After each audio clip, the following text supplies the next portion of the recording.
Muchas gracias, hermano. Y vamos compartiendo ahora la palabra, la PPT. Ahí yo sé que ya van a ver. Decirle, hermano querido, antes que todo, vamos a hablar de escatología, pero antes que todo, vamos a hablar. Yo sé que ustedes estaban orando ya y adorando al Señor, estaba viendo el culto, pero me gustaría que pudiéramos orar ante la presencia del Señor, no porque el culto no esté siendo dirigido por el Señor, no es por eso, sino que nos gusta orar, que es distinto. Nos gusta orar en todo momento y aprovechamos los espacios para poder orar en cada culto. Así que, ¿qué le parece si vamos a orar? Cierre sus ojos ahí donde está mi hermano. Padre Celestial, en el nombre de Jesús, te damos las gracias, Señor, por la misericordia, el amor y la bondad que tú tienes con cada uno de nosotros.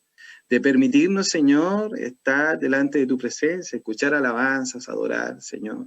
Recibir mensajes de los hermanos a través de la radio, Señor. Qué linda bendición, como decía nuestro pastor Jaime, personas que están en el campo y que les cuesta acercarse a un lugar de adoración por la distancia, por lo difícil del terreno, porque están aislados a veces, trabajando esforzadamente, pero son hijos tuyos. Y de esta manera pueden recibir palabra del Señor. Por eso entregamos nuestra vida en tus manos, Señor, para que nos dirijas y cada una de las cosas que se diga sea edificante para tu iglesia, para tus hijos, Señor. Confiamos en que tu Espíritu Santo tiene todo en control. Tú eres Dios, tu Espíritu Santo es Dios. Señor, confiamos en eso absoluta y totalmente. Dios mío, somos tus hijos y habla a través nuestro, Señor. Impacta a cada uno en la porción que necesita, Señor, en esta hora. Sabemos que son tiempos difíciles, complejos, Dios mío, pero también creemos que tú eres todopoderoso y que tienes todo en control. Señor, a ti sea la gloria, la honra y la alabanza y a nosotros solamente tu misericordia. Amén. Querido hermano, contarle, yo tengo algunas prédicas, no lo he dicho antes. Ahora voy a aprovechar de hacer lo que es un cristiano de Cristianos.verdadero, es un canal de YouTube, ¿ya? Y ahí nosotros subimos algunas prédicas, tenemos algunos estudios, si quieren pueden buscarlo, es en YouTube, así, Cristianos.verdadero 7. Y vamos al estudio. Vamos a hacer un breve repaso. Este es un cuadro escatológico, querido. Anteriormente me tocó la honra de estar con ustedes en este espacio, fue los días martes, ¿sí? Y estuvimos viendo dos hechos puntuales maravillosos, ¿ya? El primero, para aquellos que puedan recordarlo, si no lo recordamos ahora, fue el arrebatamiento de la iglesia. ¿Qué es el arrebatamiento de la iglesia? Es que el Señor Jesucristo toma la iglesia y la traslada desde la tierra, la lleva ante su presencia.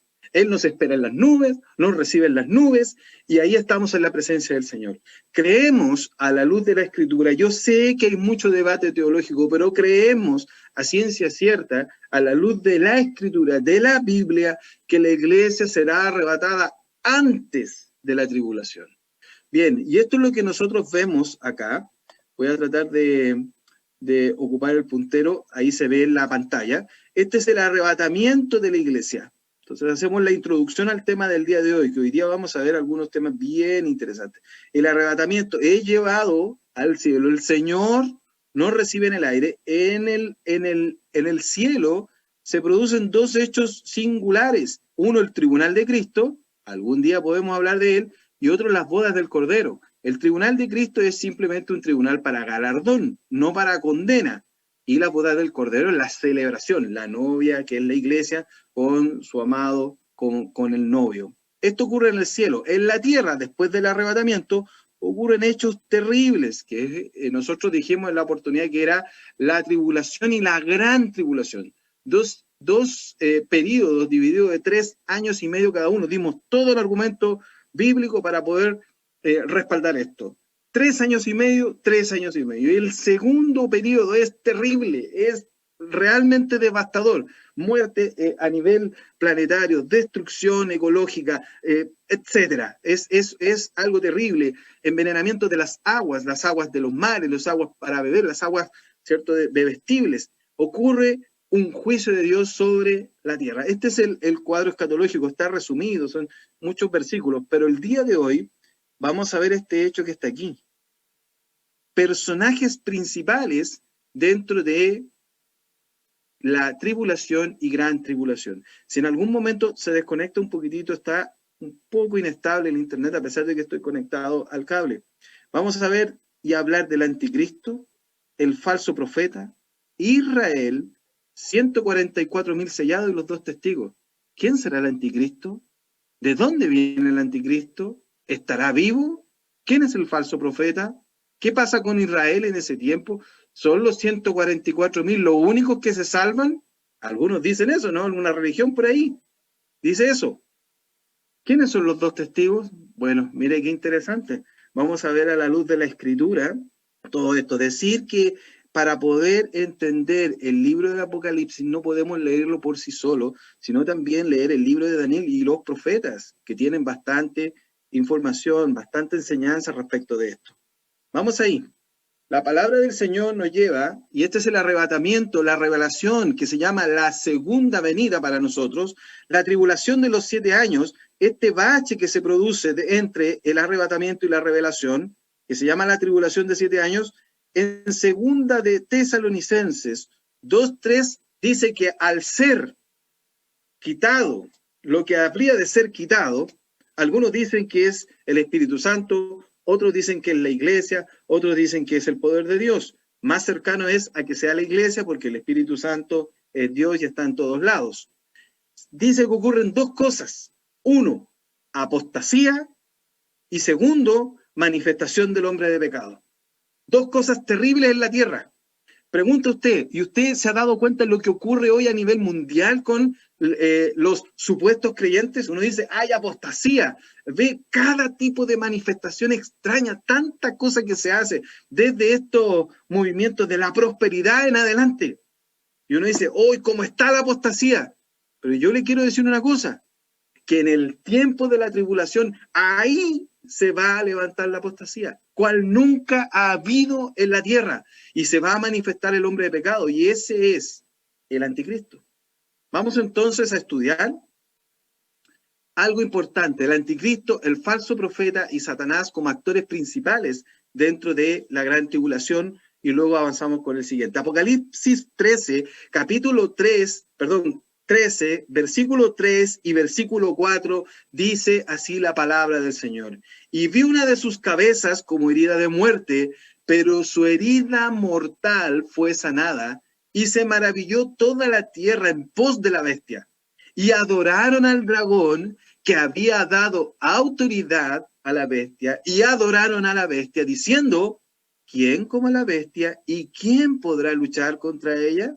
Primero, eso que se maravilló, es asombrado, es fuera de los sentidos, esa palabra nos indica algo que es un jolgorio, una alegría exacerbada, atónitos, con la boca abierta, mirando lo que ocurrió, que la bestia fue herida, con herida mortal, de muerte, y vivió.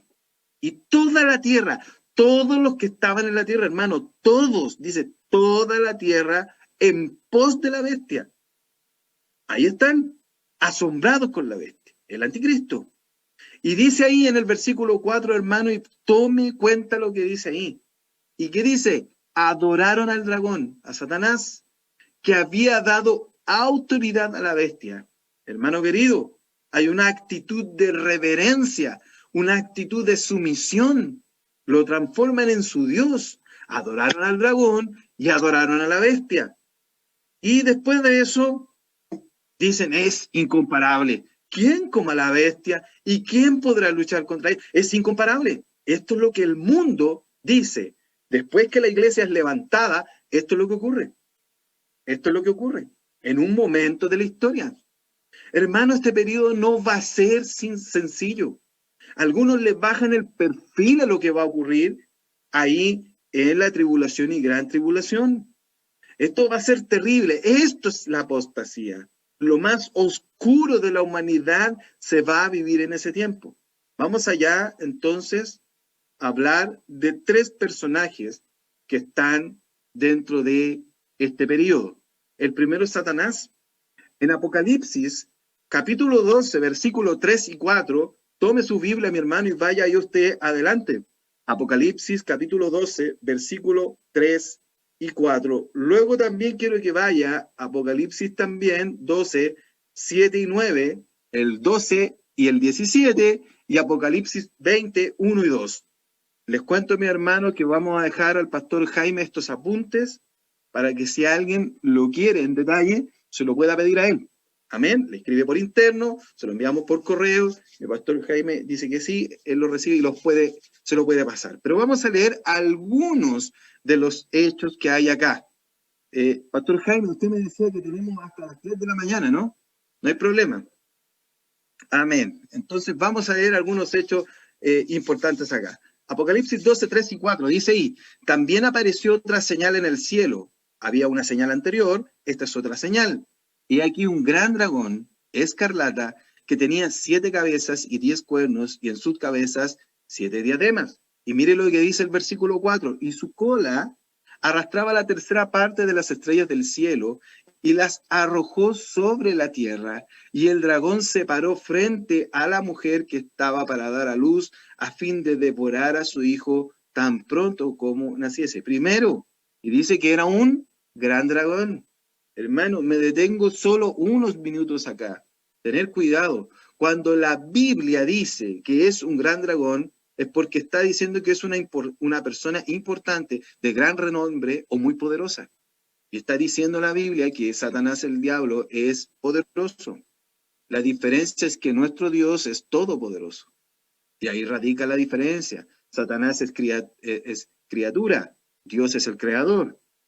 Mire lo que dice ahí también en el versículo 4, que arrastraba la tercera parte de las estrellas del cielo. ¿No le parece cuando usted cruza la escritura, en las referencias que ahí lo interpreta en su totalidad, se da cuenta que Satanás el diablo probablemente a un tercio de los ángeles los arrastró en su rebelión?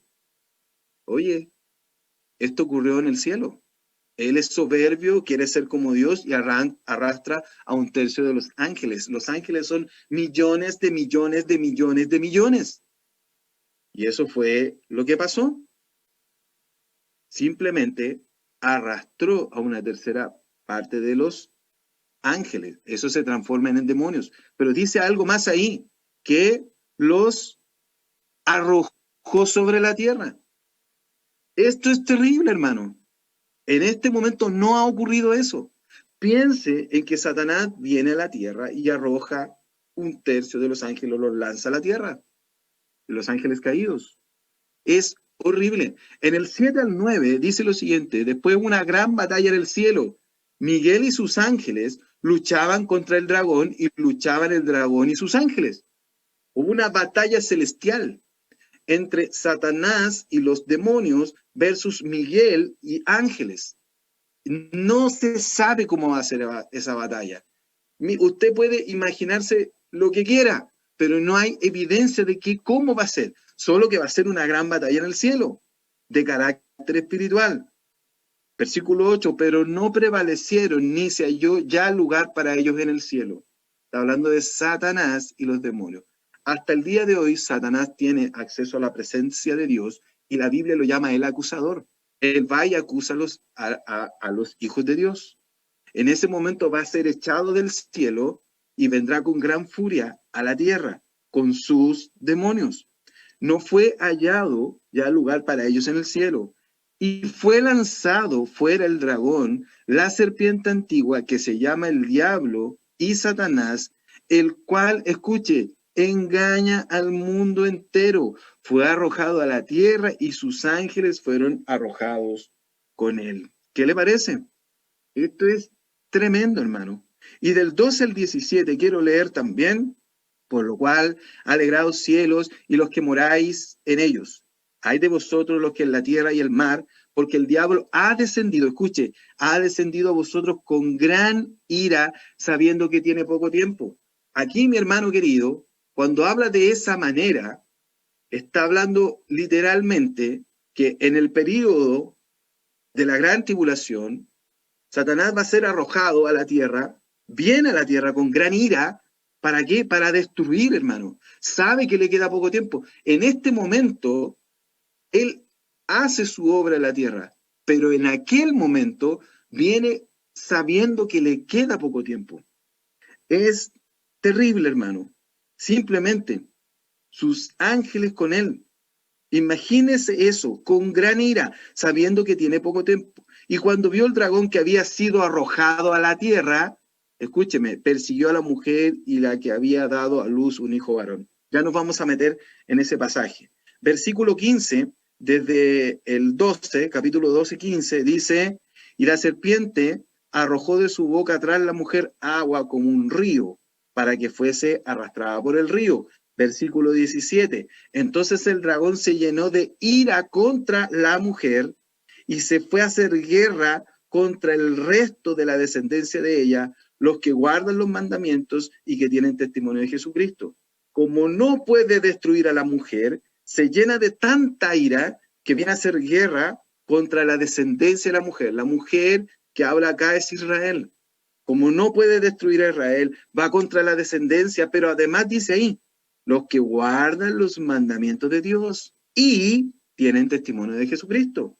Habla de los descendientes de Israel, gente piadosa, y aquellos que se convierten en la gran tribulación. Es el periodo de la gran tribulación. Los mata, hermano. Va a hacer guerra contra ellos, a destruirlo. Esto será muy, muy crudo el periodo que se vivirá ahí. Satanás viene con todo, hermano, a la tierra después de que la iglesia sea arrebatada. Entonces, este es un argumento aún mayor para decir que Dios nos va a guardar de la hora venidera. No nos va a permitir como iglesia pasar por esto. Son tiempos que están marcados. Y gloria a Dios por eso, que el Señor nos guarda. Y espero que usted diga gloria a Dios en su corazón. Esto es lo que Dios ha hecho por nosotros. Apocalipsis capítulo 20, versículo 1 y 2, hablando de este personaje de Satanás, dice lo siguiente, y vi un ángel que descendía del cielo con la llave del abismo y una gran cadena en la mano, y prendió al dragón, la serpiente antigua, que es el diablo y Satanás, y lo ató por 1000 años. Cuando el Señor viene en su gran gloria y todo ojo le ve, en ese momento establece un reino de 1000 años. Pero previo a eso, Satanás es atado. Al final de los 1000 años, es desatado nuevamente y arma una rebelión mundial y ahí es enviado al lago de fuego. Él no quedará tranquilo. Hermano querido, solo quiero decirle algo. Y por favor entiéndalo de la manera que lo quiero decir. Esto es serio. Esto no es un juego, hermano. Esto no es cualquier cosa. La gente se equivoca mucho en lo que está haciendo. Cuando estaba en la lucha del ángel con Satanás, el ángel dijo, Dios te reprenda, el Señor te reprenda, Yahweh te reprenda, el Eterno te reprenda, Dios.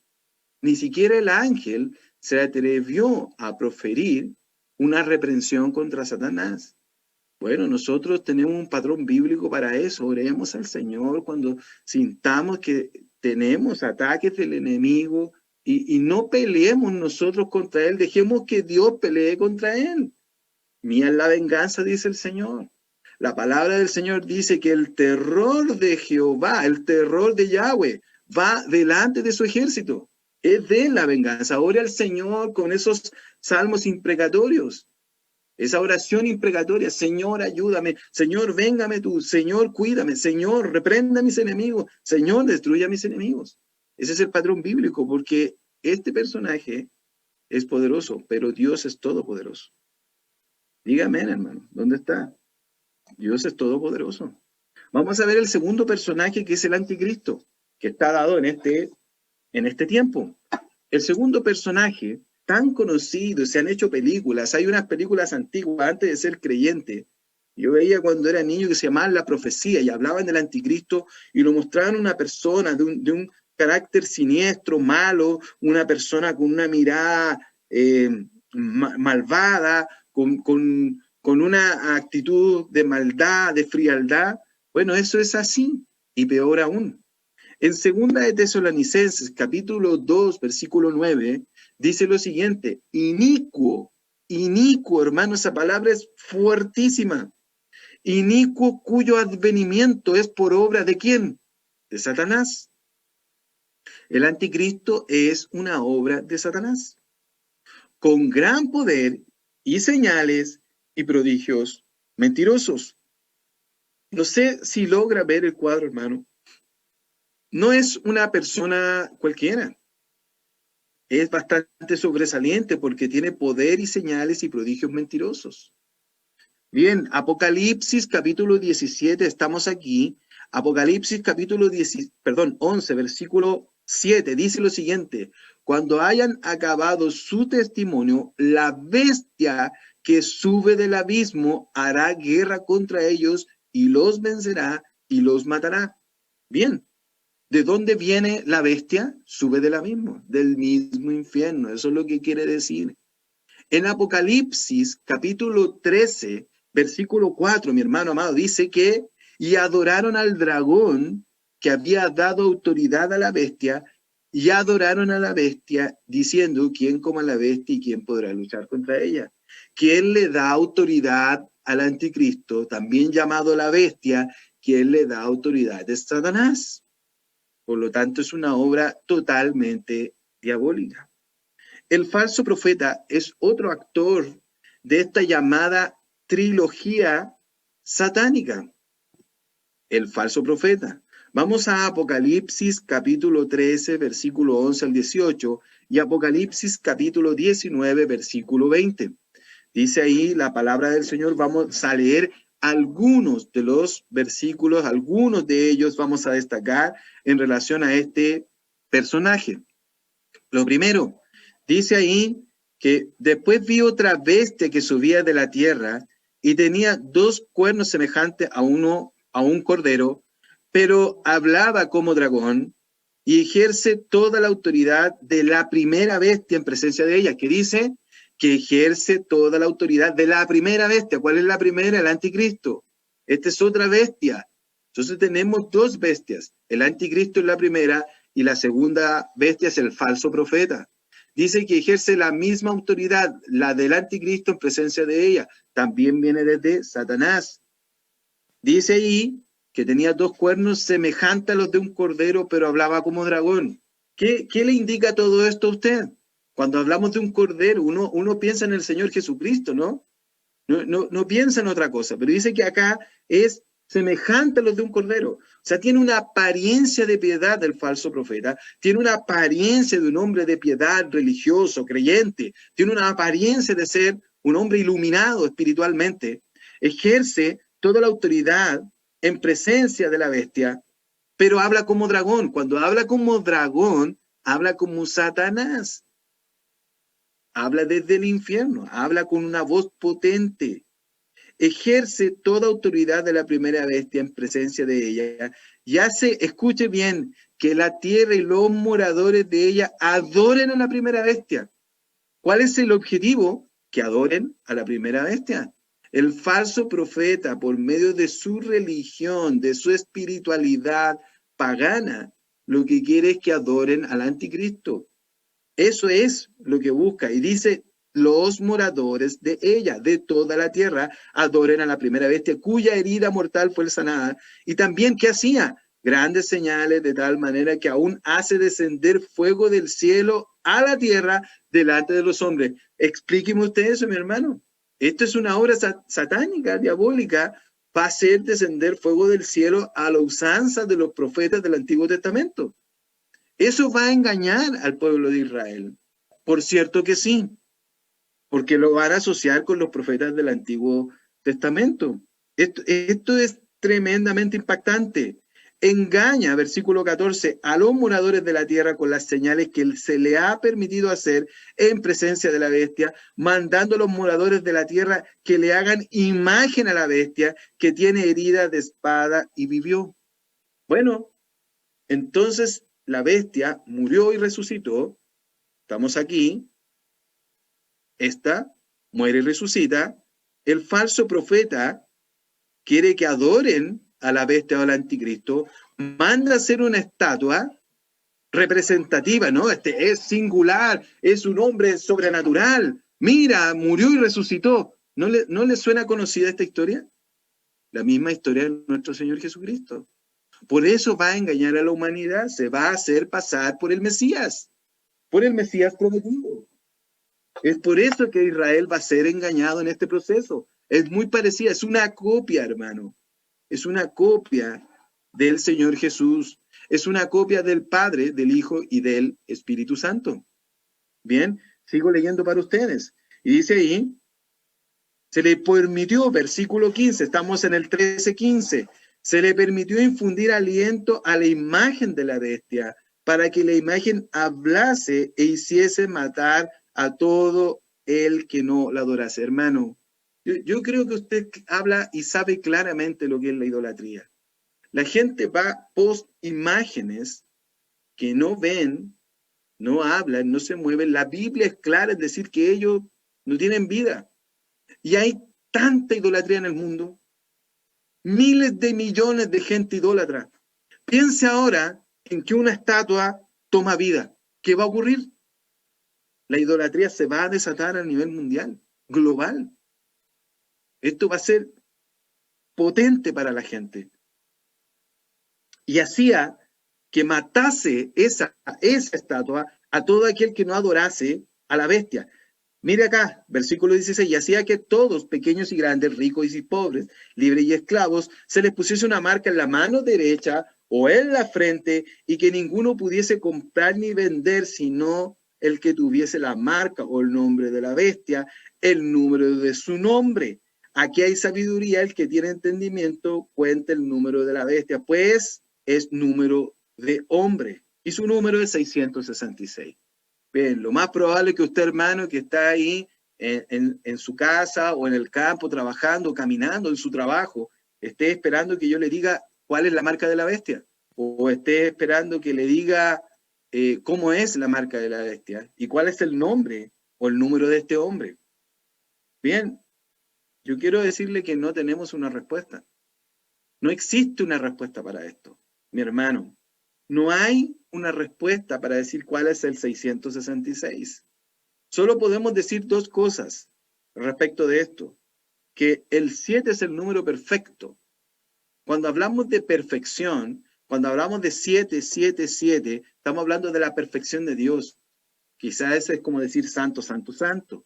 El número 6 es el número del hombre. El número del hombre, ¿a qué día fue creado el hombre? El sexto día. Habla de la humanidad. Cuando tú pones al hombre en el centro, estamos hablando de eso. Y al decir 666, está hablando de unas características exacerbadas del hombre. Es el humanismo en pleno, es poner al hombre en el centro de todo. Ese es el concepto. Pero la realidad de ese número no es revelado ahora, no está. Hay algunas ideas, ¿cierto? Me leí unos libros grandes respecto del número de la bestia. Lo más probable es que sea tecnología, está claro. Algunos, el código de barras, chip, ¿cierto? Ahora quieren inocular, y lo hablábamos con el pastor Jaime, inocular en vacunas, quieren micro o nano chips. Es cierto, pueden hacerlo, hermano, pueden hacer mil cosas, pero la realidad se va a saber en ese tiempo. En ese tiempo va a actuar, no ahora. En ese tiempo, en el periodo de la gran tribulación. Por lo tanto, no nos es dado a nosotros saber esos temas. Lo primero, ¿qué van a hacer estas personas enviadas por Satanás, el anticristo y el falso profeta? Voy allá. El tiempo. ¿En qué momento será todo esto? Esto tan terrible. ¿En qué momento? Daniel 9:27 dice lo siguiente: por otra semana confirmará el pacto muchos. A la mitad de la semana hará cesar el sacrificio y la ofrenda.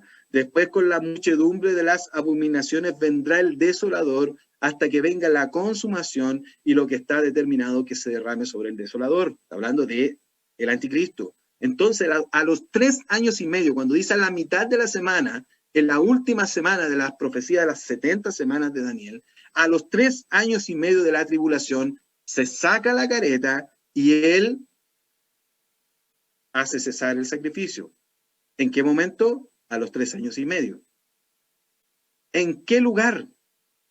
Bien, voy a bajar acá un poquitito y voy a mover esto. Dice ahí, y se levantarán de su parte tropas que profanarán el santuario y la fortaleza y quitará el continuo sacrificio y podrán la abominación desoladora.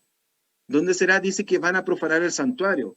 Eso significa dónde está el santuario, dónde está puesto, o dónde fue construido, o dónde va a ser reconstruido. Bueno, va a ser reconstruido en Jerusalén. ¿Dónde ocurrirá? En Jerusalén. ¿Qué hará?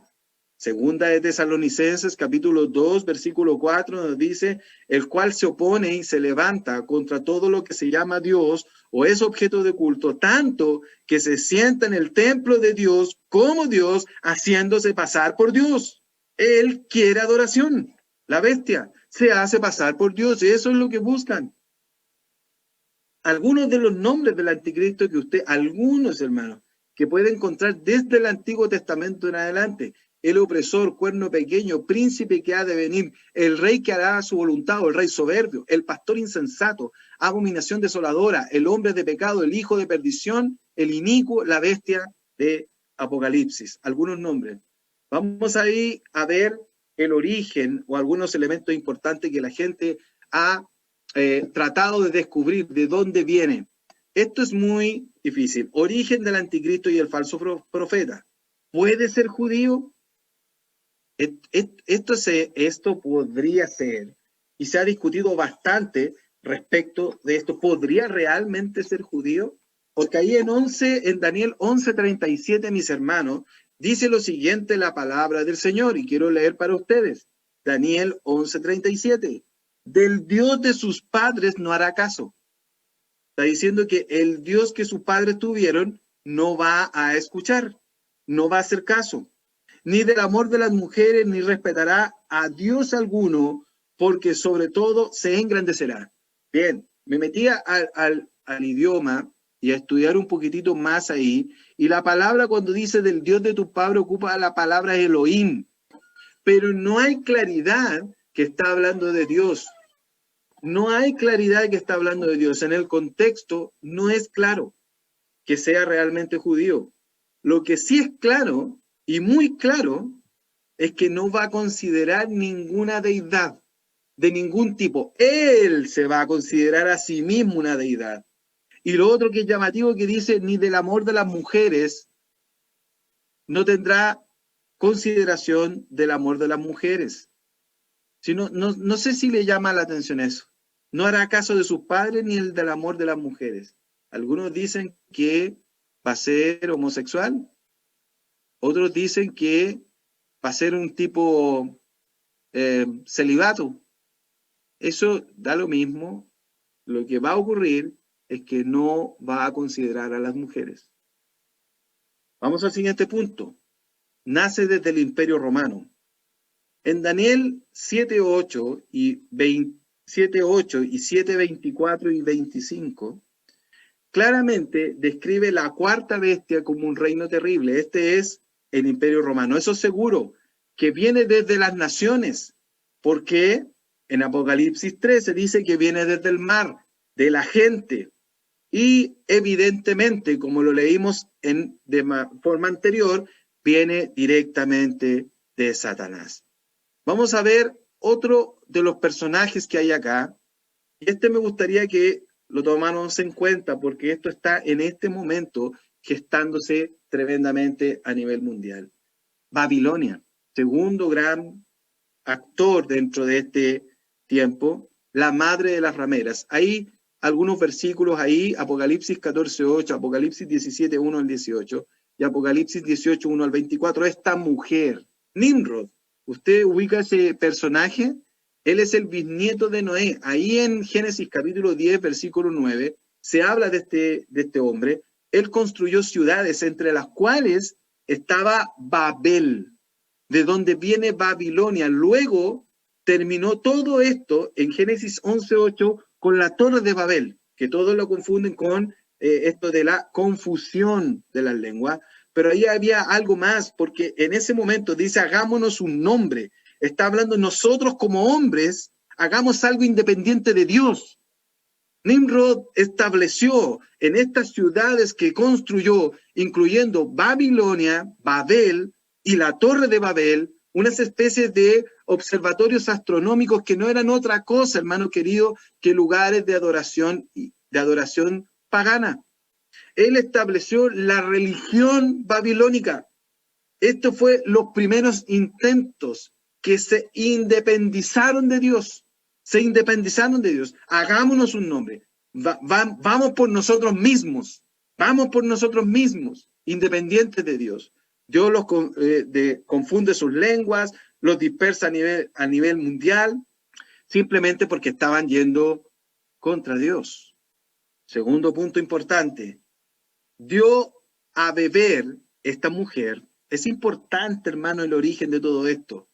Es el paganismo en el origen. Y esta mujer viene desde ahí. Eso es lo que quiere mostrar. Un sistema religioso anti-Dios. Esta mujer, ahí en esos capítulos de Apocalipsis, dice que dio a beber a todas las naciones del vino del furor de su fornicación. Esto es gravísimo. Es tremendamente grave. Y lo vamos a explicar. El mundo está engañado por la falsa religión babilónica. Es llamada la gran ramera, una prostituta. Será la religión ocupada por el falso profeta. ¿Para qué? Para llevar la espiritualidad al mundo, la idolatría que acabamos de leer en esos personajes. Está sentada sobre muchas aguas. Eso dice, en el fondo, que todas las naciones la apoyan o la siguen. Han fornicado los reyes de la tierra y los moradores de la tierra se han embriagado con el vino de su fornicación. Eso significa que la idolatría va a ser terrible. Estaba sentada sobre una bestia escarlata. Esta bestia es el anticristo. ¿Qué significa? Que recibe el apoyo del anticristo.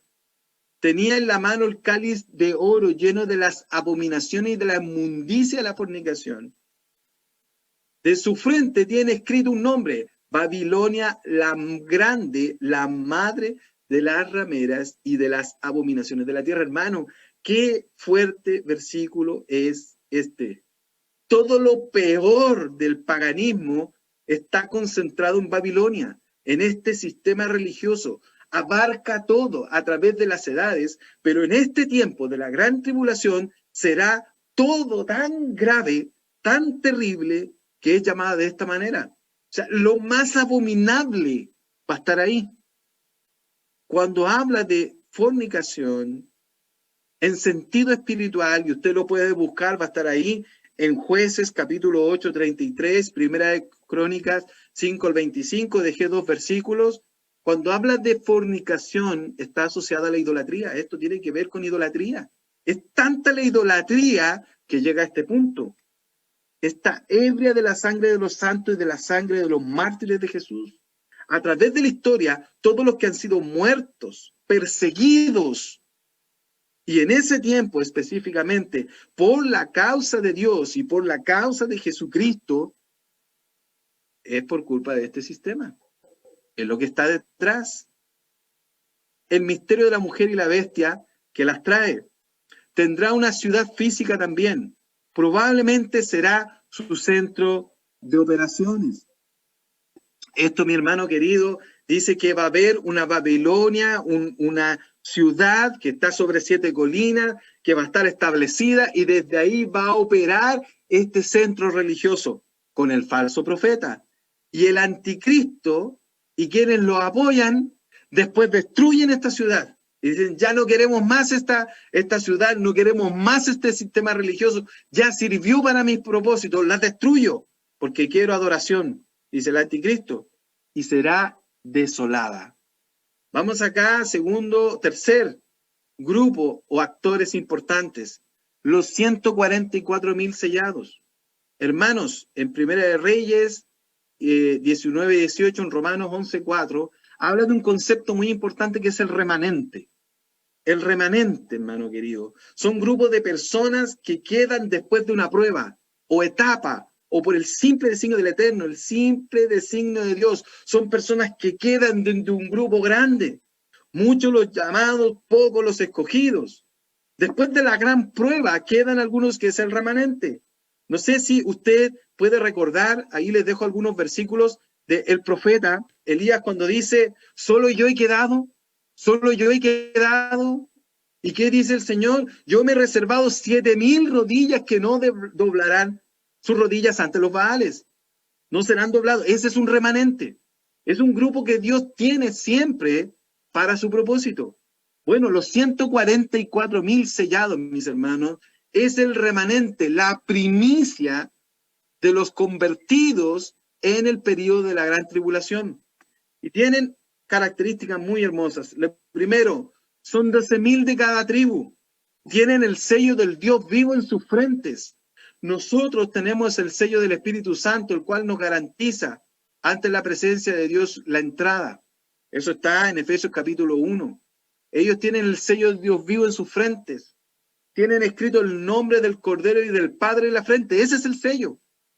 No se casan, no se contaminan, dice, con mujeres. No han tenido relaciones sexuales con mujeres. Son vírgenes.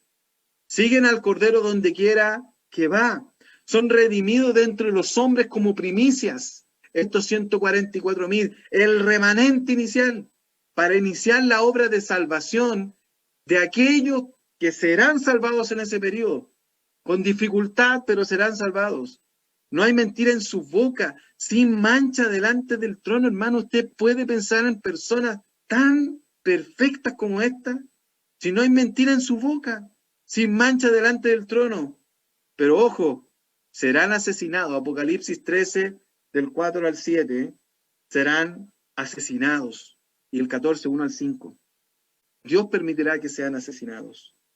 Esto es muy importante tener en consideración a los 144,000 que serán una muestra importante para poder llevar un avivamiento mundial. Sí, habrá mucha maldad, pero la palabra es clara: donde abunda el pecado, sobreabunda la gracia. Igual se salvará gente. Aquí tenemos una muestra: 144,000. Serán pocos, es cierto, pero serán algunos salvados. Eso es importante, hermano, tenerlo en cuenta, que Dios no va a detener su obra por los planes de Satanás. Dios no va a detener su obra salvadora, salvífica, porque Satanás desata toda su ira sobre la tierra. Siempre Dios tiene un remanente. Vamos allá. Los dos testigos. Este es uno de los grupos de personajes que más me gusta. Testigo significa mártur, martureo es la palabra en griego, que de donde viene la palabra mártir. Bien, se trata de eso. Serán dos mártires, testigos mártires en la obra de Dios. Ellos son, y podemos encontrarlo en Apocalipsis capítulo 1, versículo 1 al 14. Voy a ir un poco más ahí, en lo primero, y voy a tratar de leer algunos datos para ustedes. Apocalipsis 7, 3 y 4 dice: diciendo, no hagáis daño a la tierra, ni al mar, ni a los árboles, hasta que hayamos sellado en sus frentes a los siervos de Dios nuestro. Y hoy el número de los sellados, 144,000. Pasamos entonces al siguiente, que tiene que ver con los dos. Creo que le estaba leyendo nuevamente lo de los 144,000. Ahora sí, Apocalipsis 11, 1 al 14. Entonces me fue dado una caña de medir semejante a una vara de medir, y se me dijo: levántate y mide el templo de Dios y el altar y a los que adoran en él. Versículo 3. Y daré a mis dos testigos que profeticen por 1260 días, 70 días, vestidos de silicio. Es lo que dice lo primero ahí. Enviados especiales, su ministerio es acompañado por señales, que están vestidos de silicio, y profetiza por 1270 días. Últimos 3 años y medio de la tribulación. Hermano, uno, como aparecen poco acá en la Biblia, aparecen ¿cuánto? 14 versículos. Uno tiene la tendencia a pensar que ellos estarán poco tiempo, y no, estarán 3 años y medio. Desde que el anticristo se saca la careta y se sienta en Jerusalén, ellos están profetizando 3 años y medio. Voy ahí a la segunda parte. Si quieren dañarlos, sale fuego de su boca, y deben morir de la misma manera los que quieran hacerle daño. Tienen poder dado por Dios para frenar la lluvia, convertir las aguas en sangre y herir la tierra con plaga. Mire, ¿cuántas veces quieran estos siervos? Terminado su ministerio, la bestia los matará, estarán 2 días y medio colgados en la plaza, las naciones se van a alegrar y se entregarán regalos por la muerte de ellos, pero resucitarán y Dios los llamará delante de su trono. Hermano, es tanta lo que va a sufrir la gente producto de las plagas que van a enviar estos dos testigos. Va a ser tan fuerte el periodo, estos 3 años y medio, que cuando mueran se van a tener un alivio, van a entregarse regalos con la bestia y decir, oh, qué bueno que murieron. Pero lamentablemente, dice ahí 2 días y medio, son 3 días y medio, hermano. Lamentablemente para ellos van a resucitar. Y esto genera un tremendo problema. Es 3 días y medio. Apocalipsis 11:11, dice ahí, pero después de 3 días y medio entró en ellos el espíritu de vida enviado por Dios y se levantaron sobre sus pies y escuche, y cayó gran temor sobre los que lo vieron. O sea, todos los que vieron les dio miedo y oyeron una gran voz del cielo que les decía, subid acá, y subieron al cielo en una nube y sus enemigos lo vieron. La tierra, aquellos que lo mataron, vieron lo que ocurrió. Lo vieron. En aquella hora, y aquí viene la conclusión de estos 2 testigos, van a ser importantes, hermanos, cuando estén profetizando. ¿Qué profetizan? Lo que viene, y profetizan al Cordero, el Evangelio. En aquella hora hubo un gran terremoto y la 10ª parte de la ciudad, Jerusalén, se derrumbó y por el terremoto murieron un número de 7,000 hombres y los demás se aterrorizaron y dieron gloria a Dios del cielo. Aquí hay una diferencia, ¿no? Mueren 7,000 hombres, eso es por una parte, son aquellos sus enemigos, y los que dan gloria al Dios del cielo son estas personas que son salvas, hermanos, los rescatados. No son personas que están marcadas con el sello de la bestia. Bien. ¿Quién es entonces? Mire qué buena pregunta. Hay 3 teorías de estos 2 testigos. Uno dice que son 2 creyentes desconocidos. Acá, en esta teoría. Otros dicen que son Enoc y Elías. ¿Por qué? Porque Enoc no vio muerte y fue llevado por el Señor. Elías se fue en un carro de fuego y no murió. Muchos creen que ellos pueden ser. Otros piensan que son Moisés y Elías. Y la mayoría de las evidencias nos podrían decirnos que son Moisés y Elías. Pero no hay que ser dogmático en esto. Moisés y Elías. ¿Por qué? Porque los milagros que ellos hacen, que dijimos por acá, estos milagros, hermano, Moisés convirtió el agua en sangre, igual que uno de estos testigos. Moisés anunció las plagas en Egipto, igual que estos testigos. Elías hizo caer fuego del cielo. Obviamente Dios lo hace, ¿se entiende? Elías anunció sequía por 3 años y medio. ¿No le parece cercano este tiempo? 3 años y medio, igual que en el periodo de la gran tribulación. Moisés y Elías aparecieron en la transfiguración con el Señor Jesucristo. Dios escondió el cuerpo de Moisés en un lugar secreto. Elías nunca murió, fue llevado en un carro de fuego al cielo. Podrían ser Moisés y Elías, aunque no hay que ser dogmático. Y Malaquías, en la última parte del libro, un precioso libro que lo invito a leer y a estudiar, dice ahí que va a venir nuevamente Elías. Algunos dicen que es Juan el Bautista y podría ser perfectamente, pero podría ser un precursor del Elías, por cuanto más adelante en los evangelios se dice que vino con el espíritu de Elías. No hay claridad, pero podría ser que ellos son las personas o los 2 testigos. Y lo último, hermano, que quiero dejar para ustedes en este momento, es muy importante, tan importante como lo anterior, y creo que aún más importante todavía, porque estamos hablando de Israel. Israel, queridos hermanos, es el objeto más importante y el mover más importante que hay es en relación con ellas. Nosotros tenemos que entender, mis hermanos, claramente, muy claramente, que Israel es el reloj de Dios. Y cómo se mueve Israel y lo que está pasando en Israel es lo que va a ocurrir en el mundo entero.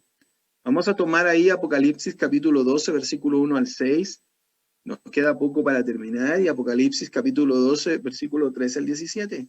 Vamos a leer algunos versículos para poder entender un poquitito más como uno de los actores relevantes en la gran tribulación. Apocalipsis 12, leo para usted. Apareció en el cielo una gran señal, una mujer vestida de sol, con la luna debajo de sus pies y sobre su cabeza una corona con 12 estrellas. Lo que primero que dice ahí es que hay una gran señal y una corona con 12 estrellas, y esto es muy similar, aquí lo tengo anotado en la presentación, muy similar al sueño de José. ¿Se recuerdan que 11 estrellas se inclinaban ante él, la luna y el sol? Bueno, esto es Israel, esta mujer es Israel. Dice ahí también que da a luz al Mesías, y estando encinta clamaba con dolor de parto, angustia de alumbramiento. También apareció otra señal en el cielo, que viene el dragón. Pero en el versículo 5 dice claramente, y ella dio a luz un hijo que regirá con vara de hierro a todas las naciones. El único que va a regir con vara de hierro a todas las naciones es el Señor Jesús, profetizado. Y su hijo fue arrebatado para Dios y para su trono. Y la mujer huyó al desierto, donde tiene lugar preparado por Dios para que allí la sustente por 1270 días. Miren la presentación. Da a luz al Mesías, el dragón se para frente a la mujer para devorar a su hijo. Eso fue lo que pasó con Herodes cuando quisieron matar al Señor Jesús niño. Su hijo varón regirá con vara de hierro a todas las naciones. Su hijo fue arrebatado para Dios y su trono. La mujer huyó al desierto y Dios la sustenta por 1270 días. O sea, ahí está mal escrito, ¿eh? Es o sea, ahí dice o sea. O sea, 3 años y medio. Exactamente lo mismo. En esta segunda parte, que es la gran tribulación, que Satanás, el diablo, a través de la bestia, viene a aterrorizar a Israel, a Jerusalén, no la pueden destruir. Y por 3 años y medio, Dios la sustenta, la cuida, la guarda. El dragón persigue a la mujer en el versículo 13. Y cuando vio el dragón que había sido arrojado a la tierra, persiguió a la mujer que había dado luz al hijo varón. La mujer es librada de la persecución y el dragón enfurecido va a perseguir el resto de la descendencia de ella, los que guardan el mandamiento de Dios y tienen testimonio de Jesucristo. Hermano querido, Israel será un actor muy importante en medio de la tribulación y la gran tribulación, solo a modo de recordar de unas prédicas anteriores. ¿Por qué esto Israel va a ser tan importante? Primero, porque Israel no ha obtenido, ni tiene todavía, ni nunca ha tenido la tierra prometida en los límites que Dios le dio, y eso está en Génesis 13, 14, 15, Génesis 15, 18 al 21. Porque además está profetizado a través de Israel el reinado eterno prometido a David, que no ha sido. Esto lo entregará el Señor Jesucristo cuando ponga los 1000 años de reinado terrenal y después por la perpetuidad. Comienza con el milenio y sigue con la Nueva Jerusalén. Y porque además también está profetizado en Malaquías 3, del 1 al 5, que va a purificar a Israel para poder recibir al Mesías. Recuerde que Israel es incrédulo hasta el momento del Mesías. Ahí está los límites de la tierra prometida, tal cual como está en los límites bíblicos que nunca ha tenido Israel. Israel está en esta zona, yo lo estoy marcando, ahí dice Israel, en esta zona. Es mucho más amplio el reino